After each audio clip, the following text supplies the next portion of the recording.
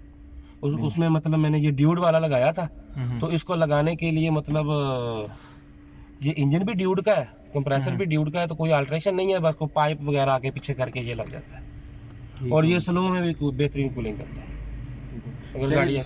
बहुत बहुत शुक्रिया वक्त देने का। बाकी कोई आपको क्वेश्चन हो तो आप इनसे कमेंट में पूछ सकते हैं, तो यकीनन ये आपको गाइड करेंगे। थैंक जी, यू सो ज़रूर मच। ओके, अल्लाह हाफिज़।